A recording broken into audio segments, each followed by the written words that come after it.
ఆమె చెప్పండమ్మా, మీరు ఎన్నేళ్ళ నుంచి ఉంటూ ఎప్పుడైనా ఇలాంటి సమస్య వచ్చిందా మీకు? ఎప్పుడు రాలేదు సార్. 40 సంవత్సరాల సంది ఉంటున్నాం. మా ఇండ్లు మాకే కావాలి. ఇండ్లు కూలగొట్టొద్దు, డబుల్ బెడ్రూమ్లు ఇవ్వద్దు. 40 ఏళ్ళ సంది ఈయనే ఉన్నాం మేము. ఎక్కడ పోవాలి? ఏజ్లో పోయి ఎక్కడ ఏం పని చేసుకొని బతకాలి మేము? ఇండ్లు కూలగొడుతుంటే రేవంత్ రెడ్డి సార్కి దండం పెడతాం. మా ఇండ్లు మాకే ఉంచాలి. మా ఇండ్లు కూలగొట్టొద్దు, మాకు డబుల్ బెడ్రూమ్లు ఇవ్వద్దు చాలు. అంటే ఇక్కడ ఉంటే ఎప్పటికైనా ఇది ప్రాబ్లమే, మూసి నుంచి వచ్చే వరదకు దెబ్బతింటారని చెప్పేసి ఒకవైపు ప్రభుత్వం చెప్తుంది కదా, ఏం చెప్తారు? ఒక్క రోజు కూడా నీళ్ళ సుక్క రాలేవు. ఒక్క సుక్క 50 ఏళ్ళ సంది కూడా నీళ్ళు రాలేవు. 50 ఏళ్ళ సంది రాని ఇవాళ ఎట్లా వస్తాయి నీళ్ళు? ఇవాళ నీళ్ళు వస్తాయని గరీబులను ఎక్కడ తోలుతాడు? అయ్యా ఆయనే? ఎవరొద్దు, మాకు మా ఇండ్లు మాకే కావాలి. మా ఇల్లు మాకే కావాలండి. ఇల్లులు గులగొట్టి మామూలు బజార్కి ఈడ్చడం బాగాలేదు. ఏంది పరిపాలన మంచి పరిపాలన అనుకున్నాం కానీ మంచిది కాదు.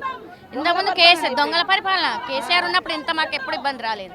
ఎన్నిసార్లు నీళ్ళు వచ్చినా కానీ మాకు ఒక్క చుక్క నీళ్ళు రాలేదు అండి. ఇక్కడ ఎప్పుడూ నీళ్ళు రాలేదు. ఇక్కడ ఇప్పుడు కొత్తగా వచ్చి నీళ్ళు వస్తున్నాయి, సుందరీకరణ అదే ఇది అని అంటున్నారు. మాకు సుందరీకరణ వద్దు, డబుల్ బెడ్రూమ్లు వద్దు. మా ఇల్లు మాకు ఇస్తే మాకు చాలండి. మేము 50 సంవత్సరాల నుంచి ఇక్కడ ఉంటున్నాం. మాకు ఇక్కడ పర్మిషన్ లేనిది అన్ని ఇచ్చిండు కదా, ఎందుకు ఇచ్చిండు అవన్నీ? మొన్న పోయిన నెలలో 4 లక్షలు పెట్టి రిజిస్ట్రేషన్ చేయించిన. మరి పర్మిషన్ లేదని చెప్పొచ్చు కదా. 50 ఏళ్ళ నుంచి ఉంటున్నాం మేము ఇక్కడ, తిండి తిప్పలు లేకుండా ఇప్పుడు ఇల్లు కట్టుకొని ఉన్నాం. మమ్మల్ని ఇప్పుడు రోడ్డు మీద పడేస్తే మేము ఎక్కడ పోవాలి? మా ఇంట్లో 8 మంది ఉన్నారు, 4 ఫ్యామిలీలు ఉన్నాయి. 4 ఫ్యామిలీలు ఎక్కడ పోతాయి? రోడ్డు మీద పడేస్తాడా ఆయన?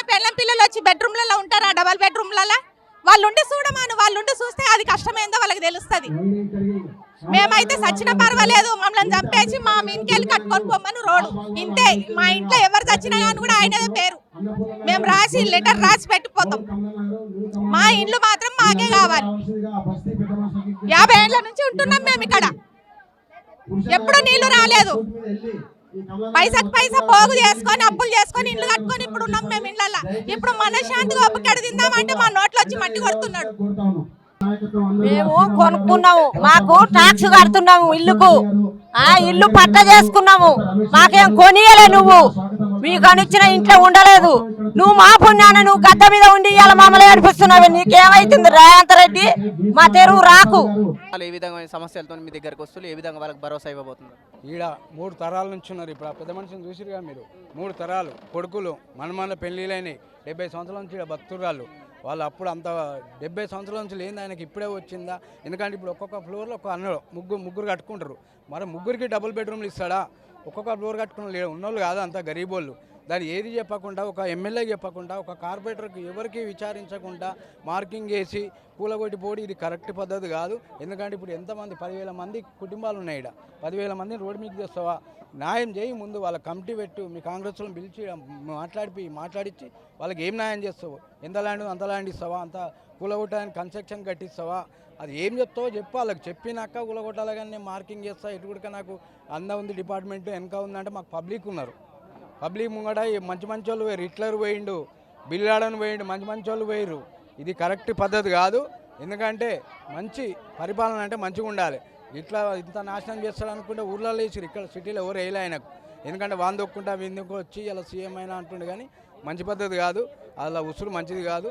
జాగ్రత్తగా మీరు ఆలోచించాలని చెప్పి నేను చెప్తున్నాను. अंबरपेट यूसुफ शरीफ जो यहाँ लंका कृष्णा नगर जितने भी हमारे अंबरपेट में एरिया है और जो यहाँ पे जो सलम एरिया है, गरीब लोग रहते, वो जो लोग बगैर इन्फॉर्म करके घर तोड़ दे रहे, बाहर सामान डाल दे रहे। ये लोग कहाँ जाना? खाली एडवांस दिए तो भी 20,000 बोले तो 1 लाख रुपए तो खाली उनको एडवांस देना। रह सकते क्या वो लोग? बाहर सामान डालने के बाद रोड पे रहना क्या? ये लोगों को जो है सहूलत देना, इन लोगों से अच्छा बात करना, टाइम देना। जो हुकूमत से, जो हमारे गवर्नमेंट से है, MRO, RDO, कलेक्टर, सब इनको टाइम दे के जो है एक्सप्लेन करके जहाँ है उनको सेफ करना। जान से मर गए तो लोग घर से बाहर फेंक के क्या रोड पे सोएंगे? वो लोग खाने को क्या रहेगा इनके लिए? कुछ नहीं, क्या नहीं। इनको अच्छा देख के लोगों को पहले एक्सप्लेन करना क्या है क्या नहीं, बात करना आके, उसके बाद जो भी है एक्शन लेना।